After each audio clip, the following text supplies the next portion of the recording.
بسم اللہ الرحمن الرحیم الحمد للہ رب العالمین والصلاة والسلام علی رسولہ الکریم اما بعد رب اشرح لی صدری ویسر لی امری واحلل عقدۃ من لسانی یفقہوا قولی. السلام علیکم ورحمۃ اللہ وبرکاتہ. May peace, blessings and mercy of Almighty Allah be on all of you. آپ کو پتہ ہے کہ سورہ کہف کی اتنی امپورٹنس ہے کہ اللہ کے نبی صلی اللہ علیہ وسلم نے ہماری توجہ اس طرف دلوائی اور ہمیں تلقین کی کہ سورہ کہف کی جو پہلی 10 آیات ہیں اور ایک اور روایت میں آخری 10 روایات کا بھی ذکر آتا ہے کہ جو بھی ان کو میمورائز کرے گا وہ فتنہ دجال سے بچے گا، جو کہ دنیا میں سب سے بڑا آنے والا ایک فتنہ ہے. اور اس کے علاوہ سورہ کہف کی ویسے بھی بہت امپورٹنس ہے، اس کو ہر جمعے کے جمعے پڑھنے کی تلقین کی گئی ہے. اور سورہ کہف کو سمجھنا بہت ضروری ہے، اس کی تھیم کو سمجھنا بہت ضروری ہے، کیونکہ یہ ایک اینٹی ڈوٹ ہے. یہ اینٹی ڈوٹ ہے فتنے کے دور میں فتنوں سے بچنے کے لیے، اور اس میں پراپر گائیڈ لائنز ہیں اس کی سٹوریز میں، اس کی تمام آیات میں. چونکہ اس میں 4 سٹوریز جو ہے وہ ڈسکس ہوئی ہیں، اور آپ کو پتہ ہے کہ پہلی سٹوری اصحاب کہف کی ہے، دوسری سٹوری جو ہے وہ 2 ایسے لوگوں کی ہے جن کے گارڈنز تھے، ان میں سے ایک متکبر ہو گیا، پرائڈ میں مارا گیا، دوسرا جو ہے وہ ہمبل تھا. So basically the story of man of 2 gardens. اور تیسری جو ہے وہ it is the story of Musa علیہ السلام اینڈ خضر علیہ السلام، the great journey of Musa علیہ السلام ود خضر. اور جو 4 سٹوری ہے ذوالقرنین کی ہے، اس میں یاجوج ماجوج کا بھی تذکرہ ہے. تو بڑی انٹرسٹنگ یہ سٹوریز ہیں، اور ہر سٹوری میں ایک منفرد لیسن ہمیں ملتا ہے، اور ہر لیسن کا تعلق جو ہے وہ فتنے کے دور میں جو میں سمجھتا ہوں انٹلیکچوئل چیلنجز آئیں گے مسلمانوں کو، سائیکولوجیکل چیلنجز آئیں گے، ایون جو فزیکل چیلنجز آئیں گے، ان سب کو سامنے رکھتے ہوئے الحمدللہ ہمارے لیے گائیڈ لائنز موجود ہیں. تو اس سے پہلے ہم سورت کا آغاز کریں، میں اس کے کچھ ورچوز اور اس کے کچھ فضائل آپ کے سامنے رکھتا ہوں. کچھ احادیث ہیں. سب سے پہلے یہ الدارمی کی حدیث ہے اور صحیح حدیث ہے، صحیح الجامع میں بھی مینشنڈ ہے. ابو سعید الخدری رضی اللہ عنہ کہتے ہیں کہ whoever reads Surah Kahf on the night of Jummah, he will have a light that will stretch between him and the ancient Kaaba. اور ظاہر ہے کہ یہ مرفوع حدیث ہے. اسی طرح ایک اور حدیث ہے حاکم کی البہیقی کی، whoever reads Surah Kahf on the day of Jummah will have a light that will shine from him from one Friday to the next. یہ بھی بالکل صحیح حدیث ہے. اور تیسری ابن عمر صلی اللہ عنہ سے مروی ہے کہ اللہ کے نبی صلی اللہ علیہ وسلم نے فرمایا، جو کوئی بھی سورہ کہف جمعے کے دن پڑھے گا، a light will shine for him from beneath his feet to the clouds of the sky. وہ روشنی کی مانند اس کے لیے چمکے گی، اور بلکہ ایک روشنی اس کے لیے چمکے گی جو کہ اس کے فیٹ سے لے کے کلاؤڈز آف سکائی تک جائے گی، اور جو قیامت والے دن بھی اس کے لیے شائن کرے گی. which will shine for him on the day of resurrection and he will be forgiven his sins between the 2 Fridays. سبحان اللہ. جو مائنر سنز اس نے کیے ہوئے ہیں ایک فرائیڈے سے دوسرے فرائیڈے تک، وہ اللہ سبحانہ تعالیٰ معاف کر دیں گے. تو یہ بھی صحیح حدیث ہے. اور اس کے علاوہ اس کی امپورٹنس ابو درداء صلی اللہ عنہ سے مروی ہے، صحیح مسلم کی حدیث ہے کہ اللہ کے نبی صلی اللہ علیہ وسلم نے فرمایا، whoever memorizes 10 verses from the beginning of Surah Kahf will be immune to the false messiah. اور ایک اور روایت میں لاسٹ 10 ورسز کا بھی ذکر آتا ہے.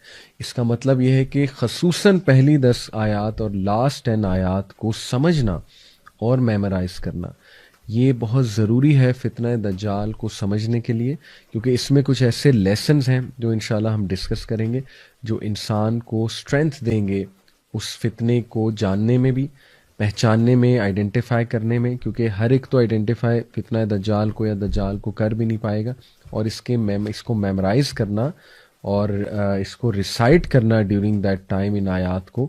اور انفیکٹ دجال اللہ نہ کرے کو فیس کرے، لیکن دجال سامنے آ جائے تو پھر اس کے سامنے بھی ریسائٹ کرنے کا بائی ہارٹ جس کو یاد ہوگی، اس کا جو ہے وہ بڑا فائدہ ہے.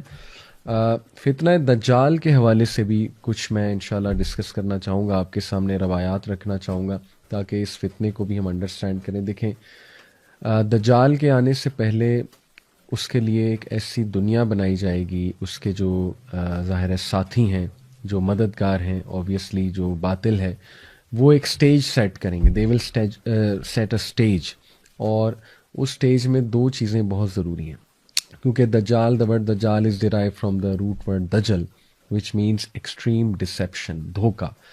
تو ایک تو ایسی دنیا قائم ہوگی which is full of fakeness, fake world اور فیک ویلیوز لوگوں کی, اور گاڈلی ورلڈ آرڈر سے نکل کے لوگ ٹوٹلی اپوزٹ ورلڈ آرڈر پہ آ جائیں گے, اور ہر چیز الٹی ہونے لگے گی.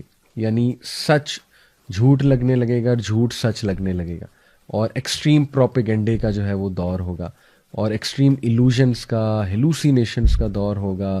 لوگ ببل میں رہ رہے ہوں گے, فیک لائفز گزار رہے ہوں گے لوگ, اور کمپلیٹلی آخرت سے مطلب انکنسرنڈ, اور بس دنیا دنیا دنیا, اور ایکسیسو مٹیریلزم, سکسیس کی ڈیفینیشن چینج ہو چکی ہوگی اس دور میں. اور لوگ جو ہے وہ ایسی ایسی چیزیں وٹنس کریں گے جو شاید اس دور سے 20-30 سال پہلے ناممکنات میں سے تھیں, لیکن اب وہ نہ صرف ممکنات ہو گئی ہیں بلکہ وہ اس زمانے کے ایتھوز کا حصہ بن جائیں گی. فار ایگزامپل میں آپ کو مثال دیتا ہوں کہ LGBTQ, یعنی آج سے 50 سال پہلے کسی نے سوچا بھی نہیں تھا کہ اس کو پسند کیا جائے گا, پروموٹ کیا جائے گا, حلال کیا جائے گا, اور اس کی ریلیز نکلیں گی اس کی سپورٹ میں. لیکن دیکھ لیں آج یہ سب کچھ ہو رہا ہے, اور بھی بہت کچھ ہو رہا ہے. تو ایک تو اے ورلڈ فل آف فیکنس, اور دوسرا a world full of deception, extreme deception. دیکھیں ڈسیپشن اور لائے میں فرق ہے. جھوٹ پکڑا جاتا ہے, ٹھیک ہے, اگر کوئی جھوٹ بول رہا ہے وہ پکڑا جائے گا. لیکن ڈسیپشن کیا ہے؟ ڈسیپشن ہے کہ کچھ سچ کو مکس کر دیا جائے, کچھ ٹھیک چیزوں کو مکس کر دیا جائے, لیکن زیادہ تر باطل ہو, زیادہ تر جھوٹ ہو. تو دس از ویری ڈینجرس. اور اللہ معاف کرے, جب آپ دیکھتے ہیں میڈیا کی طرف, دا وے میڈیا پریزنٹس تھنگس, آپ دیکھیں نا آج کا انسان کتنی جلدی انفلوئنس ہو سکتا ہے چیزوں سے. یعنی اتنا آسان ہے کسی کو انفلوئنس کرنا آج کے دور میں کہ ایک کلپ لگایا, اس کے پیچھے بڑا زبردست سا میوزک لگایا, ایک ٹیون لگائی, اس کے بعد کچھ اپنی بات کر دی, تو آپ دیکھیں فوراً سے انسان جو ہے اس بات کو مان لیتا ہے اور اس سے انفلوئنس ہو جاتا ہے. تو ثابت یہ ہوا کہ اتنا ہیویلی ڈپینڈنٹ اور ریلائنٹ ہو جائے گا اس دور کا انسان ان چیزوں پہ, مٹیریلسٹک چیزوں پہ, کہ جب دجال آئے گا تو اس کے ہاتھ میں تو جنت دوزخ ہوگی. اللہ کے نبی صلی اللہ علیہ وسلم نے فرمایا ویدر کو کنٹرول کرنے کا اس کے پاس کوئی ٹیکنالوجی یا جو بھی ذریعہ ہوگا, اسی طرح اس کے پاس دلائل ایسے ہوں گے کہ اللہ کے نبی صلی اللہ علیہ وسلم نے فرمایا ایک بہت بڑا پکا مومن اس کے سامنے آئے گا, اور وہ اس کے سامنے دلائل رکھے گا دجال اپنے, تو that person will be convinced. تو یہ اس لیول کا فتنہ ہے کہ اللہ کے نبی صلی اللہ علیہ وسلم نے فرمایا کہ فلی, بھاگ جانا, جب تم دجال کو دیکھو تو بھاگ جانا, اسے فیس نہ کرنا, اس کے فتنے کو بھی فیس نہ کرنا. اور اس سے پناہ مانگنے کے لیے اللہ کے نبی صلی اللہ علیہ وسلم نے یہ دعا سکھائی جو ہر نماز میں پڑھنی چاہیے. اللہم انی اعوذ بک من عذاب جہنم ومن عذاب القبر ومن فتنۃ المحیاء والممات ومن شر فتنۃ المسیح الدجال. یہ دعا آپ کو حسن المسلم ایپ ہے اس میں بھی مل جائے گی, اور ویسے بھی مل جائے گی, دعا فرام پروٹیکشن آف دجال, گوگل پہ آپ سرچ کریں گے. تو یہ ہے اس لیول کا فتنہ ہے کہ اللہ کے نبی نے ہر نماز میں سکھایا صحابہ کو کہ یہ دعا تم کرو ہر نماز میں درود ابراہیمی کے بعد. اور پھر دیکھیے دجال کے دور میں بیڈ اور اب normal will become normal and cool. وہ چیزیں جو اب نارمل تھیں وہ نارمل ہو جائیں گی, لوگوں کی روٹینز ٹوٹلی الٹی ہو جائیں گی, لوگ اتنا بے بس ہو جائیں گے کہ لوگ کو سمجھ ہی نہیں آئے گی کہ یہ جو پورا ایک سوسائٹی یا سویلائزیشن یا اسٹرکچر بن چکا ہے اس میں نیچرل وے آف لائف کے مطابق کیسے زندگی گزاری جائے. اور آج لوگ پریشان ہیں, لوگ کو سمجھ نہیں آ رہی کہ اس روٹین کا حصہ رہتے ہوئے, اس ماڈرن ورلڈ اور ماڈرنٹی کا حصہ رہتے ہوئے کس طرح ہم اسلامک ویلیوز کو لے کر چلیں. ٹھیک ہے, یہ ہے سب سے بگر چیلنج, اور اسی کو تو فتنہ کہتے ہیں کہ جب انسان کو سمجھ ہی نہیں آ رہی کہ میں نے کرنا کیا ہے. تو یہ ہمیں ان چیلنجز کے لیے ہمیں جو ہے وہ تیار رہنا چاہیے, مینٹلی اور فزیکلی انشاءاللہ ہمیں تیار رہنا چاہیے. اور ذرا ہم نوٹ کریں تو جتنی احادیث اللہ کے نبی صلی اللہ علیہ وسلم نے ہمیں بتائیں دجال کے حوالے سے, تو اس سے واضح یہ ہوتا ہے اور سمجھ یہ آتی ہے کہ نمبر 1 دجال کی ایک بہت پاورفل آرمی ہوگی اور اس کے ساتھی ہوں گے. ایسٹ سے وہ نمودار ہوگا, خراساں کے علاقے سے. آج کل کچھ لوگ خراساں کو پاکستان سے ریلیٹ کرتے ہیں, وہ کہتے ہیں کہ مدینہ میں کھڑے ہو کے نبی صلی اللہ علیہ وسلم نے 3 بار جو ہے انگلی ایسٹ کی طرف کی تو وہ عریبین سی کی طرف لوگ کچھ استدلال کرتے ہیں کہ وہ عریبین سی ہے یا سندھ کا علاقہ ہے، کیونکہ نبی صلی اللہ علیہ وسلم کے دور کا جو خراساں تھا اس میں سندھ بھی شامل تھا پاکستان کا بارڈرز میں، لیکن اس میں افغانستان کا علاقہ بھی شامل تھا، ایران کا بھی کچھ علاقہ شامل تھا. تو یہ استدلال ناٹ شور کہ ہم حتمی یہ کہہ سکتے ہیں کہ پاکستان سے نکلنا ہے اس نے یا سندھ سے نکلنا ہے، عریبین سی سے نکلنا ہے. ظاہر ہے کچھ لوگ ریلیٹ کرتے ہیں کہ گوادر کے آگے جا کے عریبین سی میں ایک بہت پرانا مندر بھی ہے کالی ماتا کا، اور ہو سکتا ہے وہ ہو وہ جگہ جہاں تمیم الداری گئے تھے. وہ فیمس حدیث آپ لوگوں نے سنی ہے، ایک صحابی جو اس وقت کرسچن تھے، ان کا جہاز 1 مہینے جو سمندر تھا اس میں ظاہر ہے لہروں کی وجہ سے دے گاٹ لاسٹ، 1 مہینے تک وہ لاسٹ رہے. اس کے بعد ایک آئی لینڈ کے پاس جا کے ان کا جہاز لگا، اور پھر وہ بتاتے ہیں کہ ان کی ملاقات ہوئی دجال سے، جساسہ سے، جو کہ ایک جانور نما کریچر تھا. اور دجال کو جب انہوں نے دیکھا، ایکسپلین کیا کہ ایک بہت ہی ہیوی ویٹ لفٹنگ جیسے کرنے والا ایک انسان ہوتا ہے، براڈ شولڈرز، وہ زنجیروں سے جکڑا ہوا تھا. اور وہ کہتے ہیں کہ آج تک میں نے کسی کو اس طرح جکڑے ہوئے نہیں دیکھا، اتنا وہ اسٹرانگلی جکڑا ہوا تھا. کچھ سوالات اس نے کیے ان سے، اور پھر وہ آ کے سارا واقعہ تمیم الداری نے نبی اکرم صلی اللہ علیہ وسلم کو سنایا، اور اللہ کے نبی نے اکنالج کیا کہ ہاں تم نے اسی کو، تمہاری اسی سے ملاقات ہوئی ہے. تو یہ اپنے طرف واقعات بالکل ٹھیک ہیں. اس پہ بھی ایک ڈسکشن سکالرز میں موجود ہے کہ وہ آئی لینڈ ایگزیکٹلی ہے کہاں. کچھ سکالرز کہتے ہیں کہ وہ، یہ میں آپ کو بس ویوز بتا رہا ہوں، مختلف لوگوں کی آراء آپ کے سامنے رکھ رہا ہوں، لیکن ایٹ دی اینڈ یہ بات یاد رکھیں کہ اللہ تعالیٰ نوز بیسٹ کہ کیا معاملہ ہے. اور اس انفارمیشن سے زیادہ جو امپورٹنٹ انفارمیشن ہے وہ یہ ہے کہ اس سے بچنا کیسے ہے. اس میں اتنی کھوج نہیں لگانی چاہیے کہ وہ ایگزیکٹلی ہے کہاں، کیونکہ اس کا کوئی فائدہ نہیں ہے، بلکہ فائدہ اس بات کا ہے کہ ایکچولی اس کے فتنے سے بچنا کیسے. تو دیکھیں ایک اسکالرس کے درمیان ڈسکشن موجود ہے. ایک اسکالر جو ہے وہ کہتے ہیں، دیر از اے گروپ آف اسکالر جو کہتے ہیں کہ دجال ڈفرینٹ ٹائمز میں فزیکل فارم میں آیا ہے. آ سکتا نبی صلی اللہ علیہ وسلم کے دور میں ایک شخص تھا ابن سیاد، اور کافی صحابہ کا گمان ہے کہ وہ دجال تھا، اور نبی صلی اللہ علیہ وسلم نے بھی نہ نگیٹ کیا نہ افرم کیا. تو اس لیے وہ اسکالرس کہتے ہیں کہ ثابت یہ ہوا کہ دجال اس ٹائم پہ مے بی فزیکل فارم میں وہاں آیا ہو، اور ڈفرینٹ ایجز میں فزیکل فارم میں آتا ہو، لیکن جو باطنی طور پہ ہے وہ اس جگہ پر ہے، اور وہاں سے وہ فزیکلی ٹرانسفارم ہو سکتا ہے. واللہ عالم. یہ ایک ویو ہے، لیکن یہ کہ اگین میں کہوں گا کہ ہمیں زیادہ ان باتوں میں کھوج اتنی لگانے کی ضرورت نہیں ہے. ہمیں جو پتہ ہے وہ یہ ہے کہ اس نے جب نمودار ہونا ہے تو ایک بہت بڑا فتنہ ہوگا، and we have to be really careful, اور ہمیں اپنی پروٹیکشن جو ہے اس کا انتظام کرنا چاہیے. یہ ہے اصل بات. تو بہرحال دجال جب آئے گا تو حدیث سے اور روایات سے یہ واضح تو ہوتا ہے کہ اس کے پاس ایک بہت پاورفل آرمی ہوگی، اور اینٹی اسلام پروپیگنڈا، بہت ہی سوفسٹیکیٹڈ اینٹی اسلامک پروپیگنڈا ہوگا اس کے پاس. اور وہ پروپیگنڈا میڈیا کا پروپیگنڈا ہے، انتہائی ایکسٹریملی سوفسٹیکیٹڈ.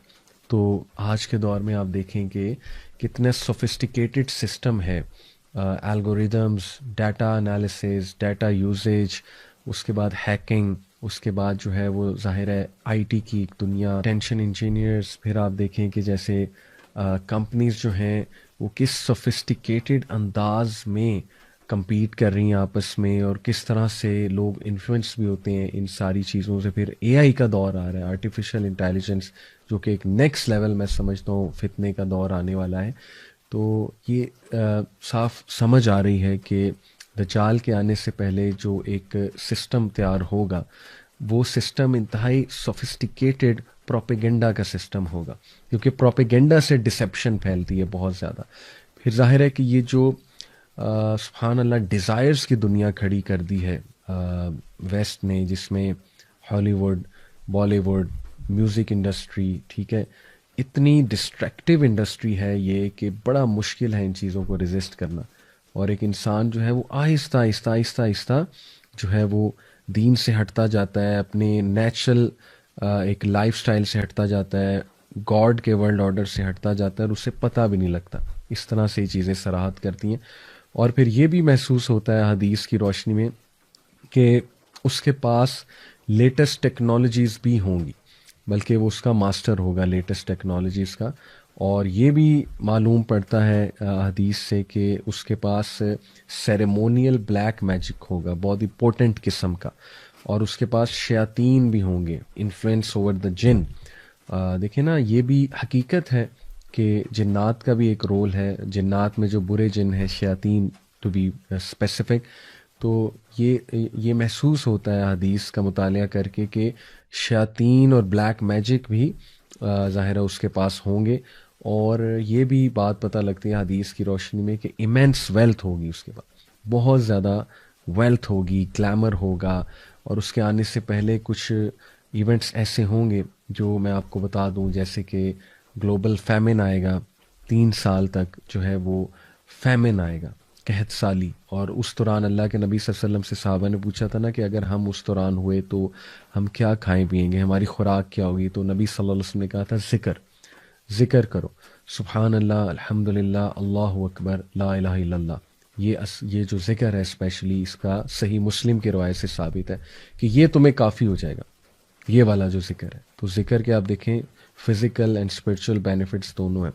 تو دیکھیں یہ آلدو تھوڑا سا لوگ کہیں گے کانسپریسی تھیوری ہے، لیکن یہ بھی پتہ لگتا ہے کہ سیٹینک کلٹس یا جو اکلٹ ریلیجنز ہیں، جو اینشینٹ سمبلز آف آئیڈولیٹری پر چلنے والے ہیں، اور جو فری میسنس کے بارے میں الومیناٹی کا بھی بڑا تذکرہ ہوتا ہے.